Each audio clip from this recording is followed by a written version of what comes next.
All right, I think we can go ahead and get started. Thank you all for joining our 340B 101 webinar today.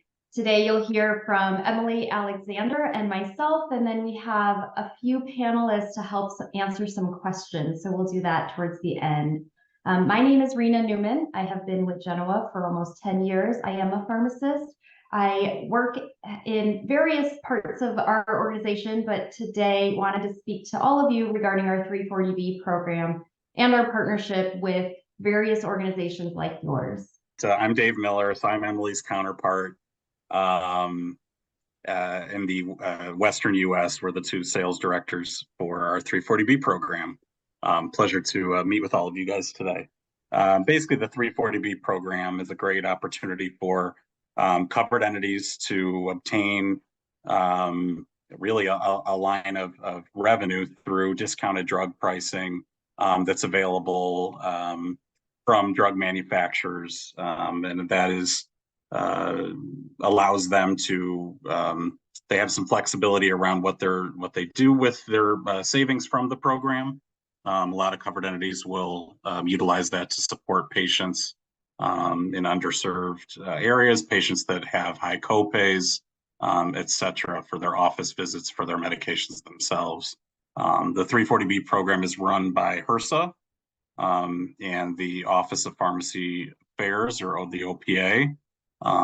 They interpret and implement the 340B laws, and they do audit covered entities and drug manufacturers to ensure that there's program compliance. This is a program that's been running about 32 years or so now. Of course, the goal of the program is to help these covered entities and their ultimately their patients and their communities to stretch scarce federal resources as much as possible. Helping more patients have their office visits and get on their therapies, et cetera.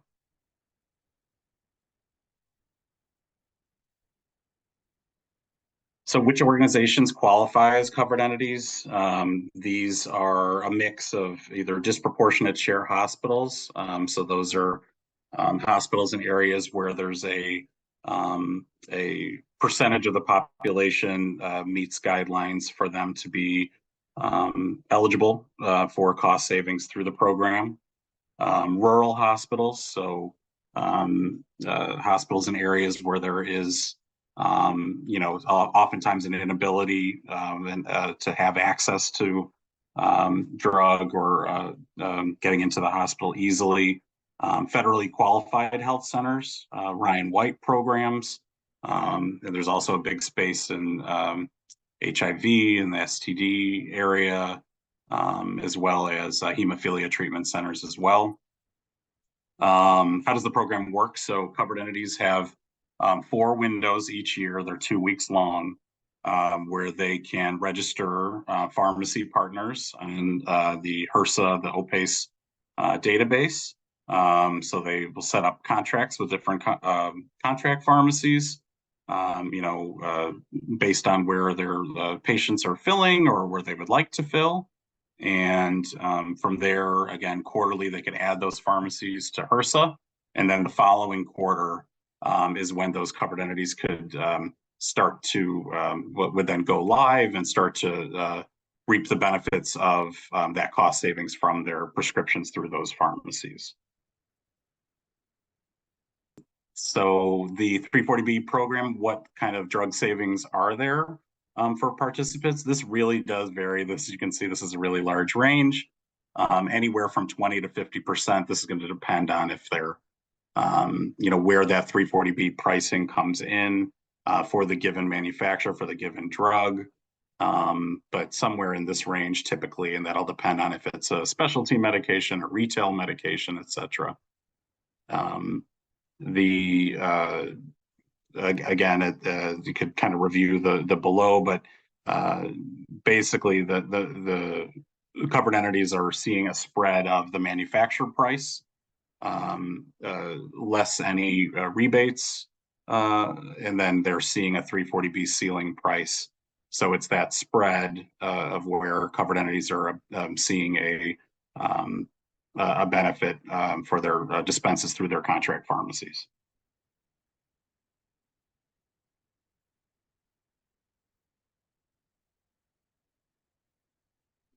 So contract pharmacies, like I had kind of referenced here earlier, are partners of each covered entity so that they can help leverage the 340B program and the savings again that are going back to that covered entity and their patients. Covered entities, they will replenish, so they'll actually purchase the medication while the contract pharmacies provide the pharmacy services for a small dispense fee. The 340B eligibility will be determined after the prescription is dispensed from a contract pharmacy, typically through a third-party administrator or a TPA. And then a virtual inventory program is typically used. So when contract pharmacies replenish the drug at 340B price, that drug is then not necessarily segregated out or separated out, but the spread is then, the inventory flows into the pharmacy's inventory from there, and the covered entity is replenished that at a 340B price, and so that's where they're seeing the benefits of the program.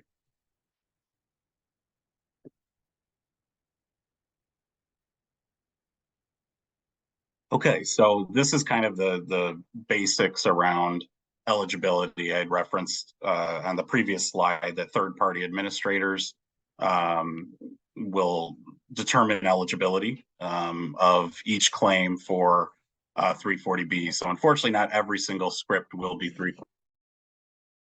340B eligible and qualified. And these are kind of those things that a TPA really through an automated process is analyzing for each script to determine eligibility. So first one obviously goes without saying. Really, a couple of these are pretty intuitive. Is it a patient of the covered entity? So the patient has to have a relationship with the covered entity. Is it a provider or an MPI of the covered entity? Is that dispensed from an eligible location? So again, going back to HRSA and the OPACE website, is that location contracted? Was it added during one of those registration periods? Is it a qualified NDC? So is the drug on their wholesaler file with a 340B price? And was the script filled at a contract pharmacy? So again, needs to be dispensed from a pharmacy that was registered on the HRSA database. Process flow. So it's hard for this to not get super weedy. And I've kind of spoken through this a couple of times, but basically on the front end around what the provider is doing, nothing really changes. So the covered entity will prescribe the drug for the patient. The pharmacy will fill the prescription, or the contract pharmacy will fill the prescription as per normal. Then that contract pharmacy will submit the claim like they always would, and will receive any reimbursement from the payer. The covered entity and the contract pharmacy will then send that information on those prescriptions to the TPA, the third-party administrator. Number 5, the TPA will be reviewing that eligibility. So those 5 guidelines from the previous slide for each prescription. The contract pharmacy will then pay the covered entity the full reimbursement minus any fees, service fees.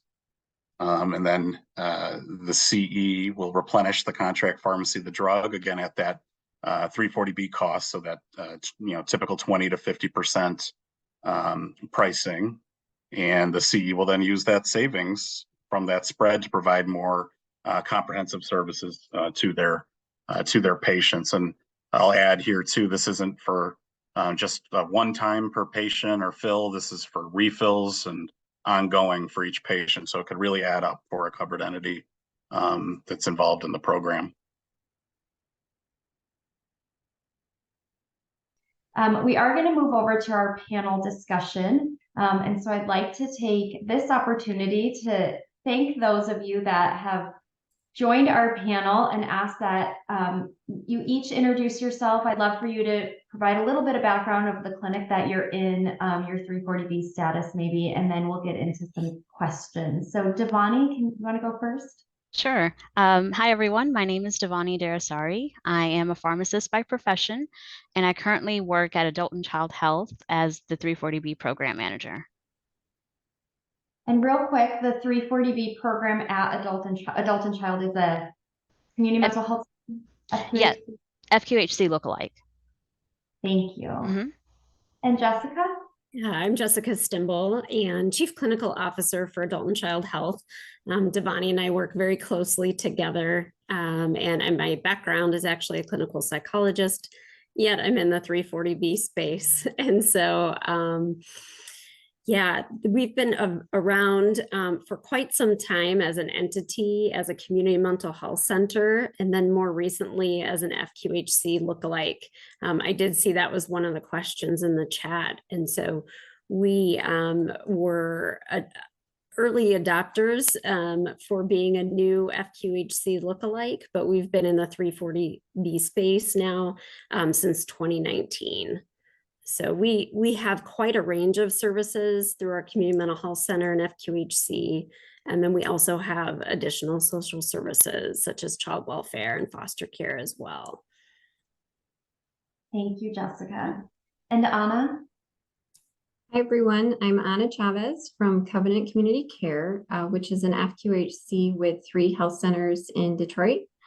I'm the Chief Financial Officer, and I've been leading 340B at Covenant for about 10 years. We have 14 contract pharmacies, and including 1 on site with Genoa. Thank you. And appreciate, again, all of you and your diverse backgrounds. I think it'll be great for those on this webinar to hear from each of you and your different perspectives as we go through some of the frequently asked questions that we have received over the course of the last few months regarding the 340B program. So with that, we'll start with our first question. What are the benefits of having a contracted pharmacy like Genoa? So I believe the biggest benefit is the amount of patient care, the level of patient care that a contract pharmacy can give to your patients. Genoa has been an exceptional partner to us. They have really taken the next step to make sure that our patients are adherent to their medications. And that's something that we value a lot within our health center.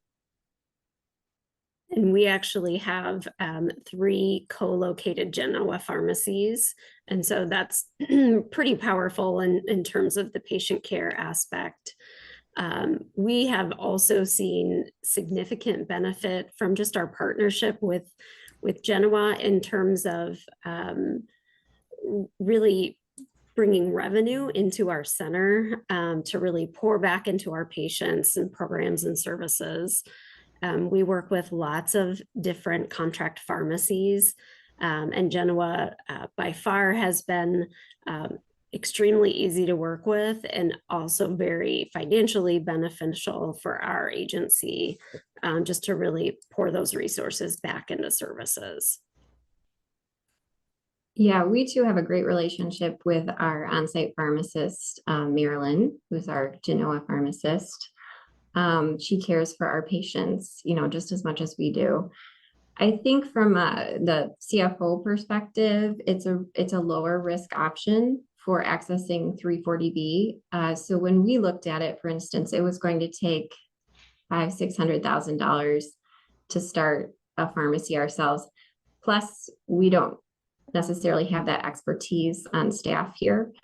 So it was a big lift. And I think partnering with a contract pharmacy is a really great way to get your foot in the door in a low risk way. Appreciate not only the shout out, but the recognition that the opportunity to have your own pharmacy is definitely real, but something that you've considered and may not always make the right, the most sense for the organizations that we have partnered with for Genoa. I'll move to the next question. How do you ensure compliance with the 340B program? This is a big question that we get asked often.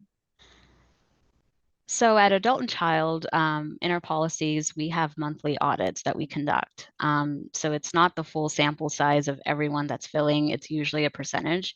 For us, we do about 5 to 10% of our fills for the entire month. And that's one way that we ensure compliance, that we're making sure that the patient is eligible, as well as the provider that prescribed the medication is also a 340B provider. Yeah, we do the same at Covenant Community Care here in Detroit. So we audit, a select sample of scripts, and we also check patient name, prescriber, location, and how it was billed. I think we were also very careful to select the right TPA. So a TPA that's focused on compliance, but also has the technology on their platform. Because if you have a TPA who's not really focused on compliance, it's really hard to force that into the system. So it really needs to be built into the technology. So I want to touch on TPAs in a second, but before we move on, one of the things with compliance, I mean, in the 340B space, there's often a lot of changes in regulation and restrictions. So how do you stay updated with that information as it's changing constantly? The 340B conferences that happen twice a year, it's a great way to stay up to date, as well as any kind of webinars that happened, or even the APEX's website is also a good platform. I was going to say that as well. I think the Apexis website, as we were first getting into 340B, was a really valuable resource. They have lots of templates and tools that you can really just download and utilize. Audits, for example, ways to really develop your policies in a sound way. So those tools and templates, I think, have been really valuable to help us with our compliance program, just really knowing what's important to look at. But I would definitely echo, there's lots of changes happening in this space. I know we'll talk a little bit about manufacturer restrictions, but really getting connected with a 340B community, I think, is very critical. Other organizations like NAC, if you're a health center, have some great advocacy in 340B as well. So I think those are some helpful resources. The other thing that our agency has done in the past, before we were able to have Devani on our team, was really working with a consulting group to be able to come in externally and conduct some audits for us annually. And we learned a lot that way. They were very helpful in terms of just reviewing policies and practices as we were new in that space. So that's another tool that I would encourage if you feel like you don't have all of the internal expertise as you're starting your program. Yeah, just adding to what Jessica just said. Yeah, we didn't really get going on our monthly audits until we assigned it to an accountant. The billing team, it seems like they were always behind, same with the operations team. So you really want someone assigned to those compliance checks who has a compliance mindset. And then I know TPAs were mentioned briefly, and Dave mentioned TPAs earlier. So moving to the next question, there's just so many TPAs out there. So how did you choose the best fit for you, or how did you know where to start in your search for a TPA? So I think one thing to remember is regarding compliance, that no matter what, it depends on the covered entity if that patient is eligible. So it doesn't matter whether the TPA says it's eligible. In the end, it's the covered entity's responsibility. And I always think, there's not going to be a perfect TPA.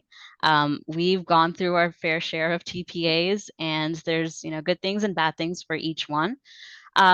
Doing your research is going to be important. And a lot of that can happen by attending the conferences where you really see the vendors there, the different TPAs and organizations, and you can talk to them one-on-one and see how their platform is and see if that's a good fit for your clinic. I would also encourage you to get connected with a primary care association in your state. So a good TPA in Idaho might not be a good TPA in Michigan. So for instance, we have some unique requirements for submitting claims to Medicaid managed care plans in Michigan. And a lot of the TPAs have a really hard time with that. So we had to look for one that was able to handle that the best. So we use WellPartner, and they are by far the best that we've used. We've transitioned everything over to the one TPA now. But I think it definitely depends on where you are and what your systems are. There's not one size fits all TPA. Would definitely agree with that. We've been in several TPAs and actually work consistently in multiple TPAs. And one of the recent lessons learned is really connecting with a TPA that will work very seamlessly with your EHR.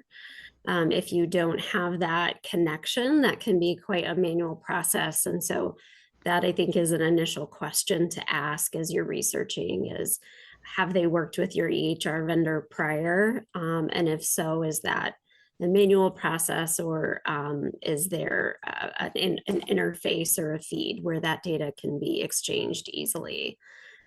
And I would say one of the other things to look for in a TPA is really reporting functionality and detailed reporting functionality.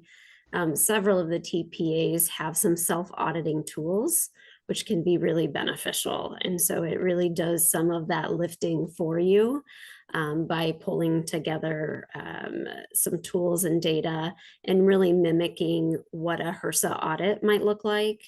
And so I'd really vet those reporting tools as well.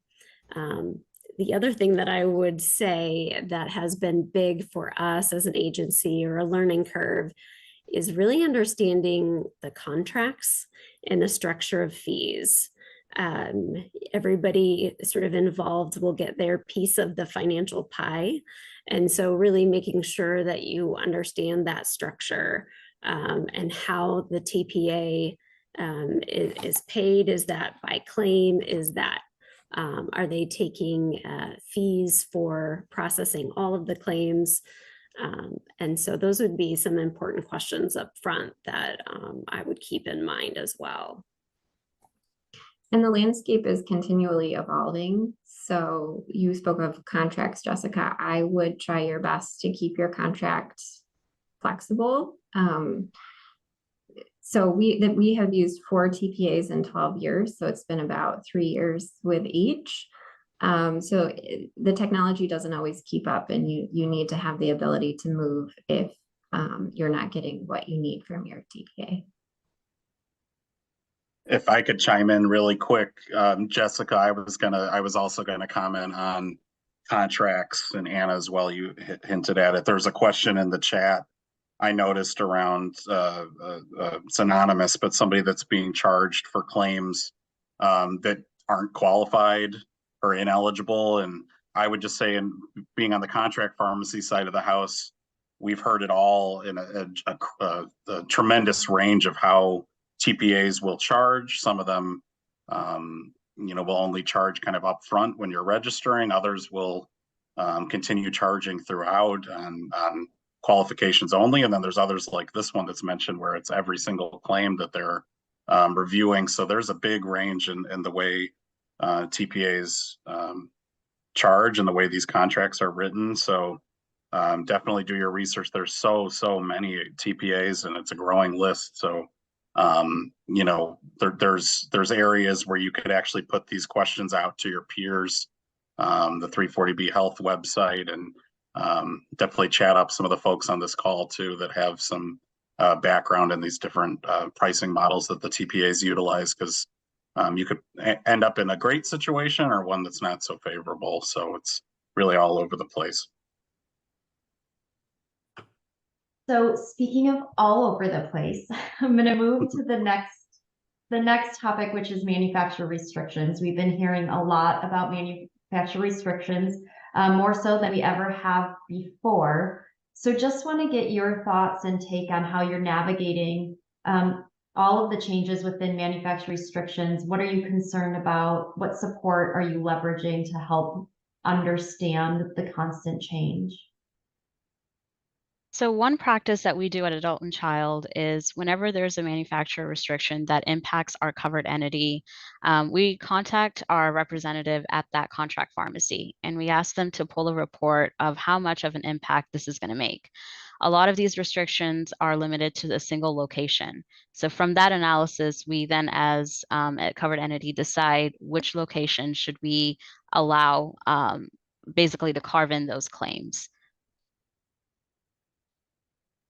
And so are you leveraging your TPA for help with that, or is it you're doing that with the pharmacy directly? With the pharmacy directly. Okay, we have a little bit of the opposite experience. So we are managing it through our TPA. So I have a close relationship with our TPA representative, and we are turning on or off or carving in or out scripts based on the list of manufacturer restrictions. So AmerisourceBergen has a nice website that outlines all of it has the timeline and then the details for all of the manufacturer restrictions. So that's just saved to my favorites, and I check that every month to see what's going on. But then again, just very close relationship with the TPA to make sure we're both on the same page. Agree with that, and also echo something Anna, you said earlier, which is leveraging any kind of state primary care association that people may be connected with. At least in our state, in Indiana, we have some regular conversations about 340B and updates from our state association.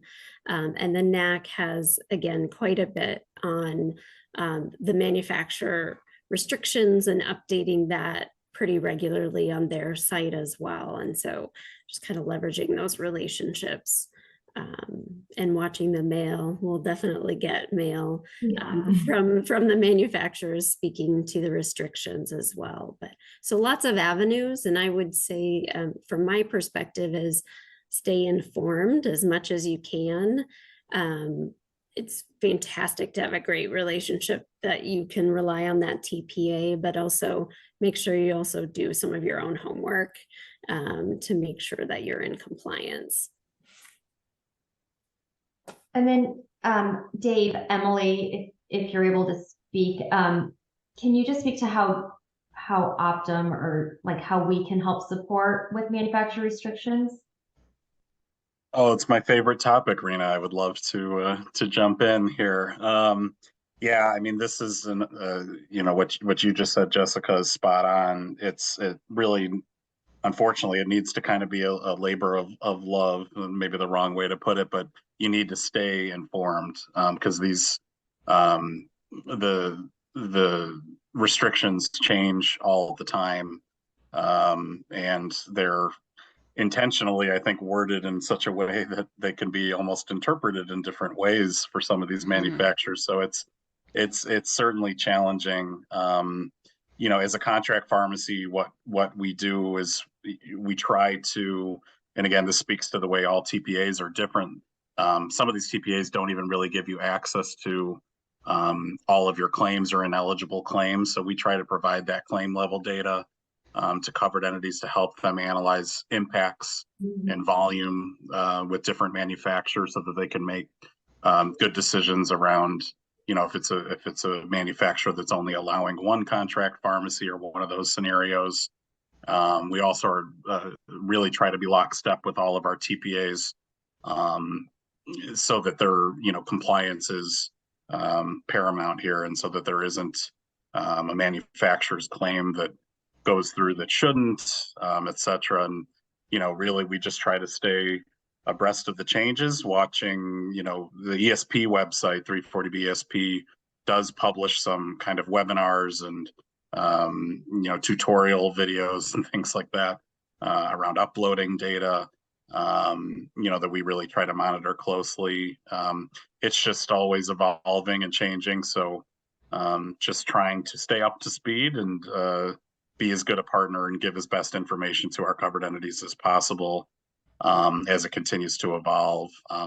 Really quick too, I would say this is another area where it's important to consider your TPA, because the amount of work that the TPAs do in this space really, really varies. So there's some TPAs that won't assist in reporting or preparing, data that a manufacturer might require.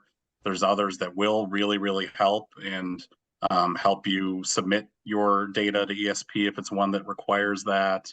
So this is another area where it's important to be with the TPA and contract pharmacy partners that, really try to take some of the legwork off of you, because this is a whole role unto itself, I'm sure, for covered entities now, or roles to keep this stuff managed. Thank you.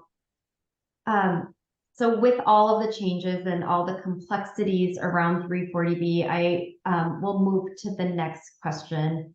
And just would love your thoughts on what are your best practices for becoming 340B eligible. Any tips you can share? I can see in the chat, and we'll go through some of the questions in the chat as well, but I think a lot of them are around becoming eligible and navigating that process.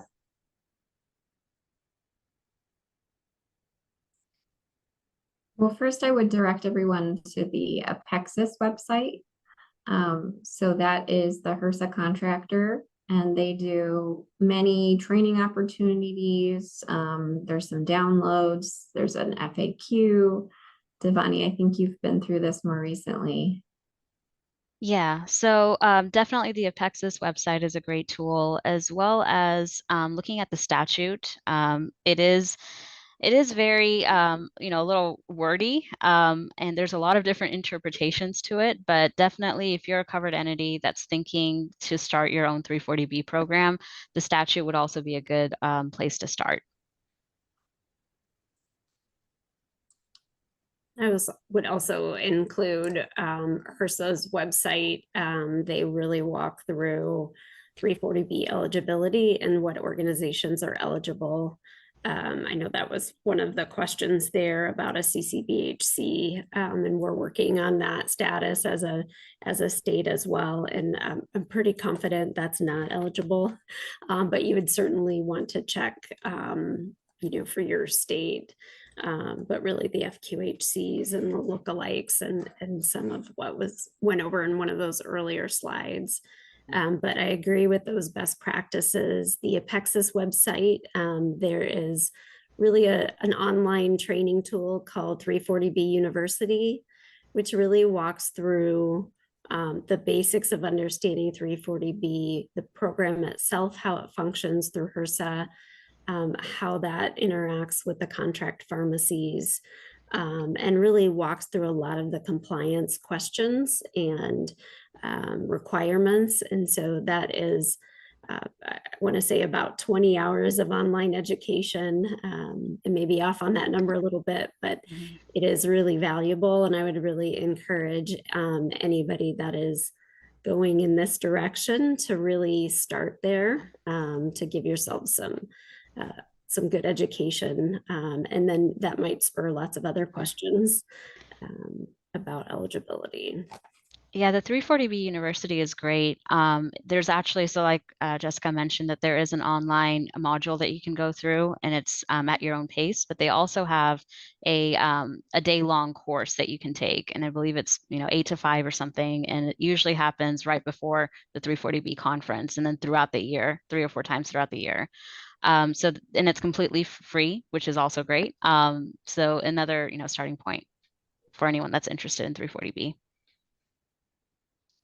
I would say from an ongoing best practice perspective, something that we've implemented in terms of practice and policy is really having a 340B committee or a work group that we meet regularly, and we review compliance audits, any kind of findings, but really updating the agency on any of those manufacturer restrictions. I would also say there's a lot of opportunity in the changes that happen to kind of in an ongoing way, really assess which contract pharmacies are beneficial or which ones may not be. One of those questions about the TPA charging for each claim, at a particular pharmacy, it might not be beneficial to stay connected with that particular pharmacy, depending on how the landscape of your population changes or their pharmacy potential preferences or prescribers. And so we use that committee on a monthly basis just to review our internal data that may suggest, hey, we've got some different pharmacies that maybe we need to talk with or reconnect with or consider partnering with. So that I think that committee is a best practice in terms of just lots of components of the 340B program that do come up. And as part of that committee, we do have our CFO as part of that committee. That's a pretty integral part, as well as some of our obviously compliance folks and director of compliance as well. So. And apologies, I can't remember, but have any of you been with your organization from before it was 340B eligible? Because I see a lot of questions in the chat around how do I know if I'm eligible or what do I need to do? Were you a part of that process with your organization? And if not, that's okay. But I was not. So we became an FQHC about 3 years before I arrived.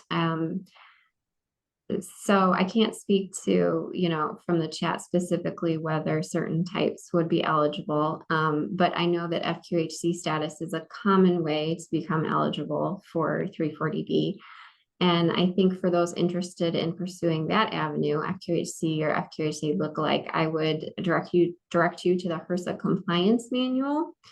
You can just Google it, and that gives you everything you need to know about what an FQHC has to do, all the requirements.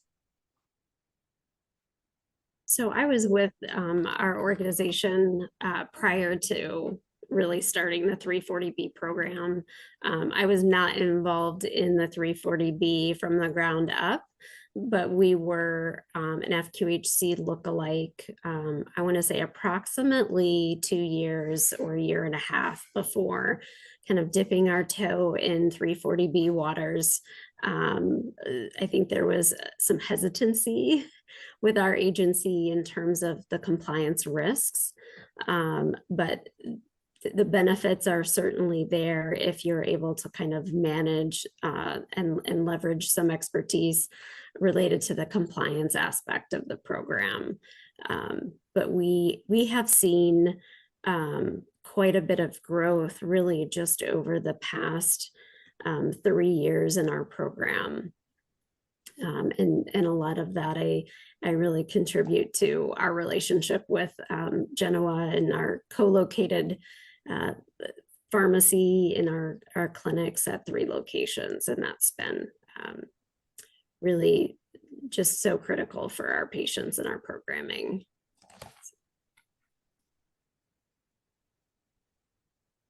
And then that kind of moves us to the last question that we have on the slides. And I know there might be some more in the chat, so I'll go through those. But what is one thing that you wish you knew before participating in 340B?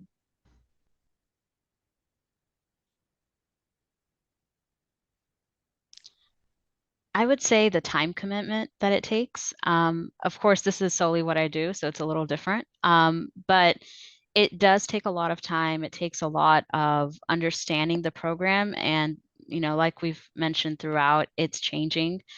So having that capacity to keep up with those changes. Unfortunately, it's not one of those things that you can just keep on autopilot and then visit whenever, 2 or 3 months. I wish it was. But with all the changes, it's important to know that, just to keep up with it, to get involved with other community members within your state and really advocate for the 340B program. There's been a lot of talks recently that the 340B program may go away. So advocacy is also very important at this point, and just keeping that, moving forward. I would agree with that, Devani. We have a lot of lessons learned over the history of our 340B program, and one of the biggest lessons was the importance for us to have a dedicated person that's really focused on 340B. I know a lot of centers may not have that ability to do that. And what we found was very much what she said was at the initial point, we've turned this program on and really not actively managed it, and have learned from that. There was a lot of missed opportunities. And so for us, really looking at that ROI, that having somebody with some expertise, and again, we did some contract with a consultant just to really help us learn and develop more of those expertise internally. But it's been very valuable to have a dedicated person. I'm sure, like many other health centers, things are very busy. We're very lean. And so it is many of us wearing multiple hats. And so being able to, even if it's a part-time position or whatnot, I think that is valuable, to make sure that you're leveraging the benefits of the program, to really pour back into your patients and your program. Yeah, we don't have a full-time person devoted to 340B, but it's definitely a key part of a few people's positions here at Covenant. So I myself spend probably, 5 to 10% of my job on it. And then we have a full-time accountant who works part-time on 340B. I would love to have a full-time person. So hopefully once they fix these manufacturer restrictions, we can keep growing the program and grow in that area. I think one thing that I had wished someone had walked me through a little bit in more depth would be the contracts. So you have a contract with your pharmacy and you have a contract with your TPA. Sometimes you have multiple contract pharmacies and multiple TPAs. So it can be a lot of contracts, and there's no one way to structure things. So I thought I understood 340B like 3 years in, and then I realized that's just one way of doing the contracts in 340B. So I think getting an expert's eyes on those contracts and really making sure you and your organization understand them before signing on is important, and negotiating anything that you don't feel good about. I appreciate those statements too. I was just going to mention, we had a 340B, an FQHC 340B attorney that we consulted with on some contracts, which I didn't even know that existed. And that was very valuable because they could really understand the contract language in a much different way than the way that we were understanding it. And some of that is just working with contracts, but that was valuable for us in a consult way. So. Well, and this leads me to I think maybe one of the few questions we haven't necessarily gotten to, but there is a lot to learn in 340B. And one of the things that may seem like the first thing to learn is all of the different terminology, the lingo. And so I know that there was a few websites or references, like places referenced earlier, but how do you just keep track of all the different things? Is it just going back to the HRSA website? Yeah, the HRSA website and then Apexis as well. And I believe Apexis even has a document that's a glossary of all the terms, lots of acronyms. And so that might be a good place to start as well, just understanding some of the lingo.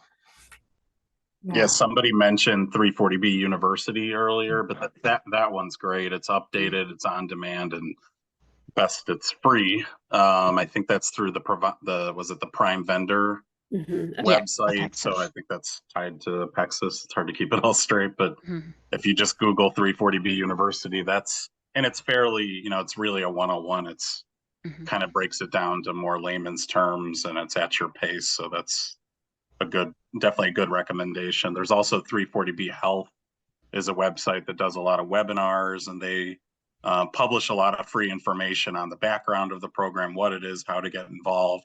Some of the stuff does cost, but I know they actually have a 340B, I think they're calling it boot camp, coming up with a lot of webinars over the next couple of months that are really kind of more basics around the program. And, you know, those could be really beneficial. I'm not positive on cost, but it might be something to check out too. That's 340B Health. Thank you.